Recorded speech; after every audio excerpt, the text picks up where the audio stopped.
guess I was lost last year when I saw them erupting. Those were trash cans overflowing with trash coming from my family, and I thought to myself, somebody better do something about this. Oh shit, it's me. My name is Scott Layback, stoked on sustainable.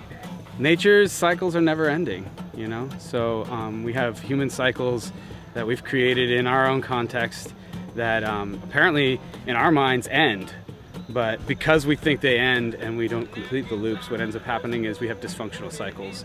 And we have these cycles that actually cause us trauma and harm on the planet. So composting, like I said, is the thing that brings it all together. It's the regeneration. It's the link between life and death. And it's the place that we can learn, I think, the most for whatever systems we're setting up on this planet, you know, because that's where it's the most real, is in the process of composting. And then we can abstract that metaphor and apply it to our lives, our human systems that we organize, our landscape systems that we organize.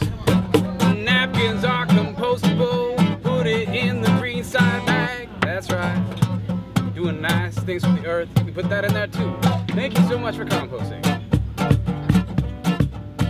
We're here making a compost pile as part of our zero waste efforts. What happened earlier was we had all of our pre-sorted compostable material that we brought out here as part of a workshop, and we made a lasagna compost pile right there. So we weeded the pile of soil, put that stuff down, put our brown paper compost, the carbon component, and then more weeds, which are the nitrogen component, and then we just layered it on, and we'll do some more of that tomorrow and the next day with the rest of our waste stream. And then it's going to be a pile of compost that will give us some beautiful nutrition for planting stuff next year during the next festival. This is regeneration in action.